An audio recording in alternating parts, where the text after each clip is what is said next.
Amazing. Okay. So hello, Callum. Thank you so much for doing this interview. So this is a part of community relations and St Andrews Wise Community.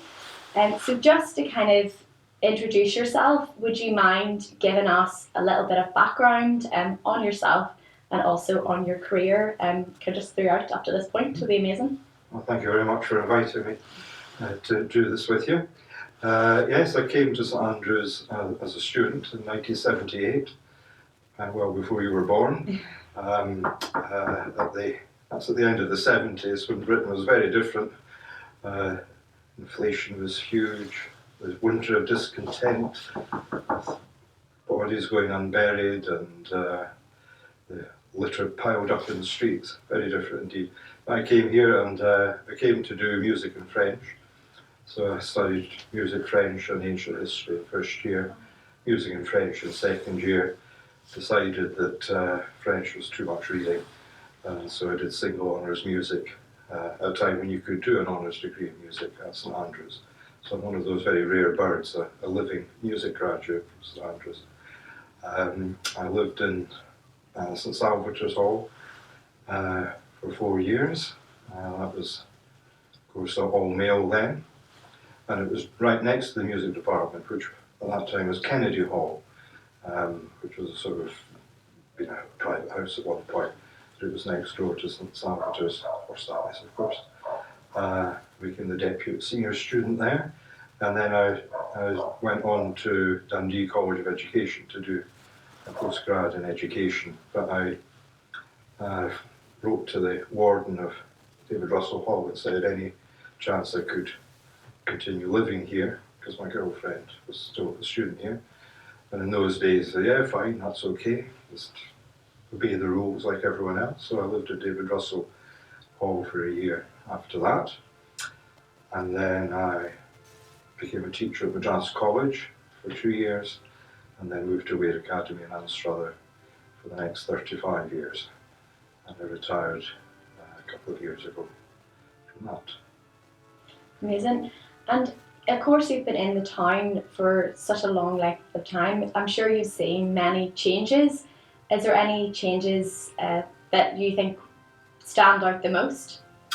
Well, I suppose the main change, and it's a fairly boring statistic, but when I was a student here, there were 4,000 or 5,000 students and about 14,000 or 15,000 what you call residents or locals. Because I've always been very clear in my mind that students are resident while they're here, because it is more than half the year. So I don't like making that distinction between students and locals, but for want of a better expression. So the proportion was very, very different. Most students lived in halls. It was quite unusual, certainly in your first, second, even third year, to live in a flat. But now, of course, the proportion is really half and half. So that's probably the main difference. I like it because I like what young people bring to the town. So it doesn't bother me, but it can cause tensions, of course, sometimes. And you have been extremely involved in St Andrews Town. The first time I met you, you were the chairman for the community council. So would you mind highlighting all the different projects that you've been involved in, the different committees that you've sat on, and maybe if there is a special kind of project that kind of stands out to you, or a time that you really are kind of as a favourite moment? Well, I joined the community council in 1986, actually, which is more than 35 years ago, and it was a kind of, I would maybe call it one of the golden periods of community council. At that time there were 24 members, plus very unusually 3 student representatives, which is an interesting thought, bearing in mind the proportions I was talking about a minute ago, because there are still only 3 student representatives who have full voting rights, they're full members, but there were 24 local members, and even with that large number there were still real elections. We had an election day, and I think at one time there were 36 candidates for the 24 places. So I was very disappointed when my family had grown up and needed me only for lifts and money. So I wanted to get back involved in it in 2014, and only 11 of us stood. The council nearly didn't form. And although it's been at full capacity once or twice since then, we've never had a real election where people actually voted for the local councillors. So I'm hoping that will be the case next time. I set up the 200 Club because at the time the Community Council didn't have funding, so we set up, I administered it with the then Chairman Keith McCartney, and I set it up, and that gave funding. So that was quite a milestone to allow us to do things. We did lots of good little projects. We set up a local history competition for the primary schools. We sponsored flying the Saltire, the flag of St Andrew and St Andrews. We did public benches and all kinds of little enhancements to daily life. And I enjoyed that kind of public service so much that I then became a district councillor. Well, I was elected a district councillor in a real election in 1992, and that was North East Fife district, covering the whole of North East Fife. St Andrews had 4 district councillors, all Liberal Democrat, if I'm allowed to say that. I know Willie Rennie's a great friend of the students, and so is Wendy Chamberlain. So that was a very different kind of work then. So I served on the Area Tourist Board. I served on the Links Management Committee, which is very important. That does the operations of the links, and so effectively you're, along with the officials, you're running a globally important sporting venue, which is not a chance everyone gets. That was very good fun. We had the 1995 Open during my time there, but unfortunately Fife Regional Council and North East Fife District Council merged in 1996, so I had to retire from that because I worked for the Regional Council as a teacher. So I had a family, and as I say, eventually came back to the Community Council in 2014. I became the chairman, and St Andrews celebrated its 400th anniversary as a royal borough in 2020, and we brought back the title and role of provost for that very ancient title going back to, I think, at least about the 12th century, and it had fallen into disuse, but it was we brought it back for the civic head for sort of ceremonial and ambassadorial duties. What did you most enjoy about being a district councillor?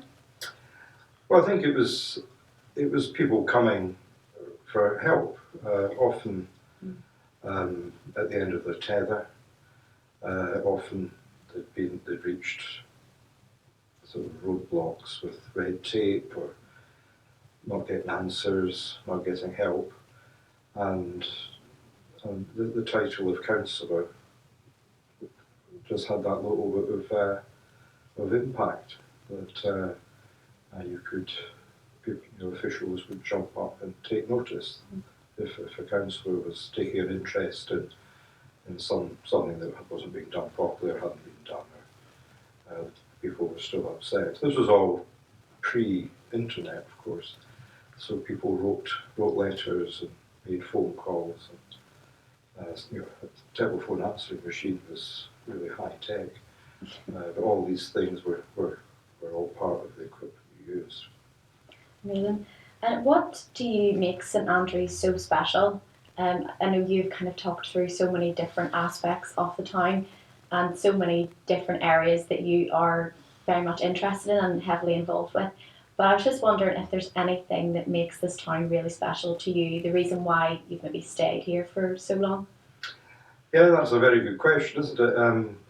Well, I go back, my association with St Andrews goes right back to the 1960s, when as a child I would come for family holidays or Sunday school trips to Creighton Park, which I know is not in St Andrews technically, but we always associate it with the town. And then coming here as a student, bringing up my family here. I always think if you bring up a family here, it's everything's enhanced. So your children go to drama club, but it's at the Bio Theatre. Your children learn to play golf, but it's on St Andrews Links. So there's a lot of, if you like, enhancement. And what makes it unique, I think, is its compactness. Everything condensed onto the 3 streets. And so you can walk along Market Street. It takes ages sometimes because you bump into people, which you wouldn't do in a big city. And one minute you can be speaking to your plumber, the next you can be speaking to a published poet. It's that kind of extremes of culture, I suppose. That's so good. Yeah, that's very true. You always bump into somebody up the road. You'll never come into town and not see somebody that you know. Exactly. You've got to leave time for bumping into people. Absolutely. And so, as you said, so you have so much experience in St Andrews. What do you think is the most pressing problem in the town, and how would you seek to overcome it and offer a solution for it? Right. Well, it's not town-gown relations, because the town and gown has been squabbling since 1413, when the first day the university opened and the locals started complaining about students making noise and the university taking over the town. So that's not the main thing. Is, I would say, is the accommodation problem. And when I came straight into Sally's, and it was £35 for a long time. It was £35 a week, full board, which was a lot of money in those days, of course. But I look at the fees for the halls. I think they're too high. I think it's too businesslike. I think accommodation should be cheap and cheerful, and really minimised in cost. I know the university would say it is, but it looks like a lot of money for a bedroom for half the year. So I would like to see more accommodation provided by the university for the students. I don't know what the proportions should be. How much should they be providing? Should it be 100%? Probably not. But should it be cut for 75%, 80%, 60%? That's a conversation that needs to be had, I think, to decide what the balance should be. I think it's great student flats in the middle of town. That's very traditional. The shops on the ground floor, shops and business on the ground floor, and then the flats above. They're not suitable really for families. You're taking buggies up and down these stairs, or no garden to play in. So that's fine. But of course, the main pressure is the gradual move of HMOs, homes in multiple occupation, spreading out into the residential part, if you like. That does cause quite a lot of friction.